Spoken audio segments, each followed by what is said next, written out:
All right, let's keep it rolling, and we go to the AFC East. The Patriots extend their historic winning streak to 14 straight against the Jets in a game-winning punt return touchdown. Zach Wilson was 9 for 17, 77 passing yards in the loss.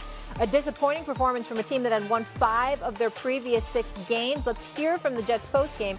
It was a rough afternoon for New York football. Can you talk about the second half, especially the offense? 7 possessions, only 2 total yards. Yeah, it was dog. It's not okay. You know what I mean, straight up, it's not okay. We had how many total yards we had? 100, a little over 100. Yeah, that's not gonna fly. So, you know, we got the dudes. It's time. You know, it's time to be consistent. It's time to start winning the games we should win. We got to find something to get better at, especially in the passing. I mean, in the passing game. Let me call it like it is. We got to get better in the passing game if we want to be where we want to be at, and we know we can be there. So that's the most frustrating part. You know, we ain't got to be in these games like this. I mean, they ain't even scoring offense, and we lost the game. So, me personally, I just feel like we got to use this as take it for what it is. We got our ass beat on offense, and the result shows we've had 100 yards. So, we got to take it for what it is. Do you feel like you let the defense down at all? No. If this, though, continues, Robert, I mean, if Zach continues to struggle, do you have to go to Mike? No, that's the furthest thing on my mind. I've told you guys before, Zach's our quarterback, and we've got to find ways to help him get better. All right, so Wilson had 9 completions yesterday, and the Jets punted the ball 10 times. Stephen A., at this point, do you think they should bench Zach Wilson? Hell yes. Absolutely. Let me say this. Everything can change. Mm-hmm. Anything can change. So 6 weeks from now, I hope and pray that I'm not saying what I'm about to say. Okay. Zach Wilson's trash. He's horrible. It's just that simple. You know what he is? He's a boy playing a man's game because he mentally showed that yesterday. No accountability whatsoever. No accountability. You're playing professional football. I want to put this in perspective. You're playing professional football. One could argue, take the UFC out and boxing, at least in some cases, is the most violent sport there is. Your life, your well-being is on the line. These are grown men you're playing with. With families. And against, with families, mortgages, okay? You got that stuff. You go out there as a professional quarterback, and y'all accumulate minus 21 passing yards in the second half. Minus 21. Well, I could do that. Minus 21? Minus. That's going backwards, y'all.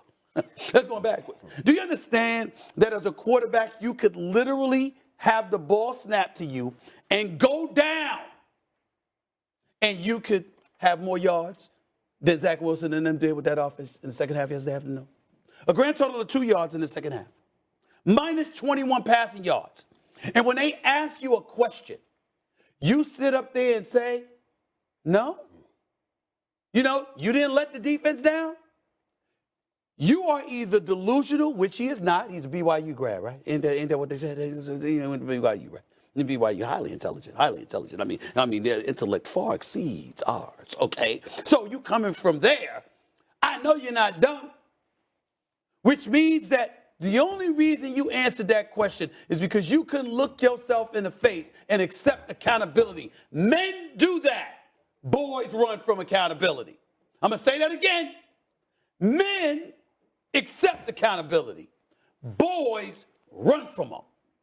That's what Zach Wilson, that's why I said that. And I'm not talking about him as a man, literally. I'm talking about as a professional football player that didn't accept accountability for what position he put his team in yesterday. Salah, you got to stop. You got to stop this nonsense. I believe they should have benched him yesterday and put Flacco in. It's 3-3. It's 3-3. Going into the fourth quarter, you got nothing to lose because this is the same Zach Wilson. Remember, first time he went up against Belichick, and he was talking about how in over his head he was and how he was completely lost and giving all of this praise to Bill Belichick and talking about how entirely and totally befuddled and confused that he was. Remember that? That's the Zach Wilson that keeps showing up out there. And my last point is this. Hey, New York Jets, how do you feel about passing on Justin Fields now? We told you what Justin Fields was and what he brought to the table. By the way, Zach Wilson was completing 55% of his passes, 55.6% of his passes last year. He's completing 55% of 0.6% of his passes now. Sam Darnold. And he hasn't even rushed. He hasn't even rushed for 100 yards in the 7 games he's played. Justin Fields has rushed for 894 yards. I think that's the number. Yeah, stud. Come on, man. Come on, man. Come on. Yesterday's post-game press conference for Zach hits me because, Zach is exponentially more talented than I ever was as a player, way more talented. But the only reason why I fooled the NFL long enough to hang around for 12 years is because all those intangible things. So when I started playing quarterback, for sure, and that's the stuff that matters the most. That matters the most, right? I don't care how That's what we're physically saying. talented you are. Right, I don't right, care. right. It's cool. Right. And who you are when it's hard is probably the most important yet difficult thing to gauge in a quarterback. Who you are when it stinks. Zach Wilson, when I started playing quarterback, and every quarterback gets taught this, one of the first things you get taught is everything is your fault. When it goes bad, you go take the blame. I have a 10-year-old son who's just starting to play quarterback. He fumbled the ball like a month ago. I walked up to him and I said, go tell your teammates it's your fault. I don't care whose it was. It's always your fault. Right. And I don't know how he can stand up there. And I watched the all-22 tape, Zach. You played like trash, okay? Now, can you get better and you're young? Absolutely. Absolutely you can. But I don't know how you walk in that locker room and not have it lost right now. I don't know. I don't know how your defense can continue to play their absolute tails off and you stand there in that post-game press conference and say, no, I didn't let him down. You've played against the New England Patriots twice this year. They've scored 1 touchdown against your defense. You've lost both games. I don't know how you at least have the skin, the thick skin, and the broad shoulders and the courage to stand there and say, I did not play well enough. I didn't play well enough. And I let our defense down. Garrett Wilson did. He sat there and said, this ain't good enough. This is why teams in the NFL miss on this position so consistently, because you don't know what a guy's like when it's really good or when it's really bad, till it's really good or till it's really bad. The pro day throw doesn't matter anymore. No one cares about you being able to flip your hips and launch the ball over your head 70 yards. Because right now, not only are you not playing well, but the stuff that matters the most in the locker room, the stuff that your teammates at least can look you in the eye and say, you're not playing good, but I'll ride with you, is that uncoachable, intangible, what are you made of stuff? And that's the most concerning thing, because for a kid who is so talented, you sit there and go, you're going to fail in the league, or you're going to fail a team that has playoff potential because you won't be a big boy? You won't be an adult? Stand up there like a man and sit there and go, I have to play better, and I will, because you're talented enough to do it. There's a purity in the locker room. It just is. You know, every man, expect every man to give all he has. That's what it is. You can't come in the locker room and fake. Like, you can't try to come in and be somebody you're not. You got to be who you are, or that would be sniffed out. We often lay leadership roles or he's the leader on the quarterback, but every quarterback's not a leader. And this is a tough situation to come in New York and survive New York as you're trying to learn the game. The Jets are playing much better football. They just haven't beaten the New England Patriots. And all the temperatures rising and everything. I'm surprised and shocked that they don't have someone that's going to talk to him before he gets on that podium, just to say, hey, this is what they're going to be asking you. Where are you? How do you feel about that's the case? I would be shocked if they do have somebody and then he's producing this, because then that definitely limits what you guys are saying about him just being selfish and not thinking about others. But he's in a hard position. And I love that he has fight. But it's one thing to have fight, but you got to know who and when to fight and why to fight. And right now, I feel he's fighting the media and fighting people instead of fighting for his teammates. He should have said stuff like, yeah, we all got to play better. And that's all you got to say. Don't even get into all of it. When somebody asks you, do you feel you let somebody down? Man, listen, starting with me, we all got to play better. That should have just been his mantra in his cry right here. Now, I don't think you give up on a young talent. I don't like think you this. bench him either. I don't think you give up on him. I don't think you give up on him, but he definitely needs somebody to even teach him or talk to him about leadership and being able to stand up there and hold on and make have accountability. Listen, here's the deal, guys. You know, I said what I said and I meant it.